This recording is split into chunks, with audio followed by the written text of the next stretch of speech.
Gary, 4 of the last 5 games have been on the road. It must be good to be back on home turf. Yeah, can't wait. Looking forward to it, and obviously going into a fixture that's going to be, challenging for us as well, because they're a well organised side. Yeah, the frustrations of recent weeks have been well documented. We won't go over those again. But Aldershot Town is still 7th. It must be pleasing to still be in the mix after what, by recent standards, has been a bit of a rocky run. Well, we've played some good opponents who are up near the top, and one of the pleasing things from our side is that we've gone into them games and we've gone into them not just to make the numbers up. We've actually gone into them games and competed, and it just shows you how far that our group have come in a short period of time. So, as I say, we're not making numbers up. We're going to compete toe to toe with teams that were first, second, and teams within the playoffs. So, that's a pleasing side of it for us. We're 7th. It's really tight at the top. I think there's 7 points separating 2nd to 11th. One result either way can be the difference between a real playoff challenge or mid-table obscurity.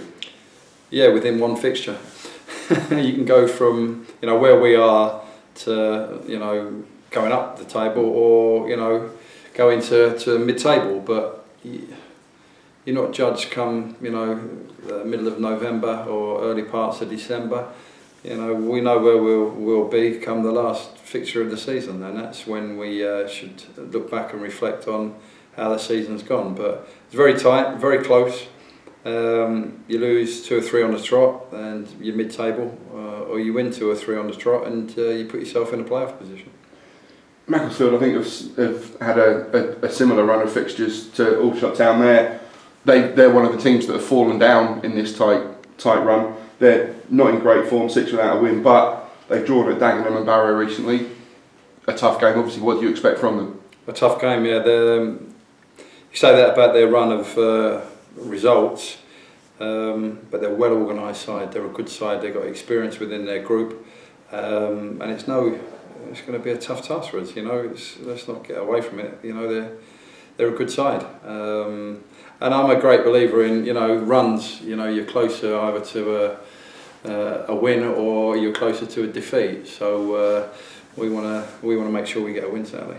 And I suppose that with any team, it's either promotion form or a crisis. There's rarely much in between, but you've got to steady the ship through those, and make sure that you're never as good or as bad as anybody thinks you are. Well, you lose a game, it's a disaster, isn't it? Let's be honest. And you draw a game, and everyone's saying you've got to win your next game, and it's a long, hard season, and you're going to have runs where you win a few, you're going to have runs where you lose a few. You just got to remain calm and composed about the situation, and be focused on your next one. We're very confident with the group we've got, and as I said earlier, let's judge and reflect come the end of the season, not early part of November. Macclesfield score, I think, almost 2/3 of their goals in the first half, but late goals have been a feature of our games recently, both for and against. There's no cause for any change to approach, because late goals for are clearly a positive, so you want to accentuate that positive rather than try and prevent unnecessarily late goals at the other end. Yeah, I'd rather take away or improve the goals against late on in games, but I'm not going back over old ground. Lincoln was Lincoln, and Forest Green was Forest Green. So we just have to get on with that. But we've scored early part of the season late goals, and again throughout the season that's going to happen. You're going to have the rub of the green, a bit of luck here and there. I can't wait for it, as I say, our little bit of luck that's going to come our way, hopefully very, very soon. But no, we just focus on the next game, prepare the team, and we're looking to win all our fixtures, and it starts again this Saturday.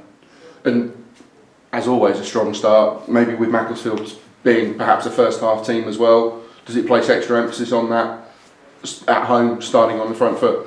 Well, we always like to do that at home, and we've not been able to in recent, say, home games to start as well as we'd like to. So that's an area that we would like to improve on.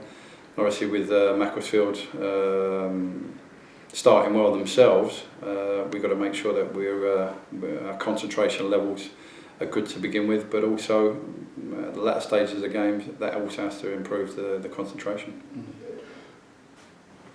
Fortunately, there's been no midweek game this week, but 3 shots players featured for England in Estonia.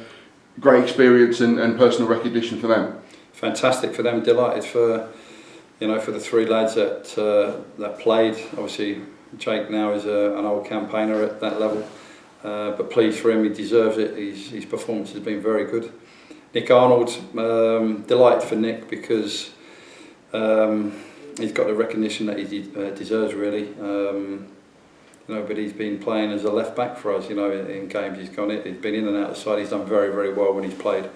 And obviously Shay, for me, last year he's been very consistent with his performances, and he got 5-6 minutes on Tuesday evening. So, a big pat on the back for all 3 of them. But they'll come back into the group, and we make sure that their feet will be firmly on the ground as international players coming back to club level and making sure they do the performances here for us on this Saturday. Absolutely. Another positive of recent games has been Idris Kanu scoring, creating goals. For a 16-year-old, he's adapted to the National League extremely well, it seems. He's done very, very well. He's a strong lad. He's 16 years old, and he's doing remarkably well. And he's got goals for us. His performance has been very good. He's grown in confidence, but there's a lot of potential there, and we have to make sure that we manage that properly, and hopefully he can fulfil that potential. His form has maybe been one reason that there was 3 players who weren't even involved last week: Shamir, Josh, and Iffy. Dion Conroy returned from injury and did really well. Have you got a full squad to choose from this week? We got a couple of bumps and bruises from last Saturday because it was a tough encounter. But as you said there, Dion's come in and done very well. He was out for a period of time with an injury, so we've got to make sure that we manage that situation properly as well for him and for us. But yeah, we'll have a look at over the next couple of days and see which group of players we go with. Excellent. Thank you very much, Gary. We'll see you at home on Saturday. Thank you.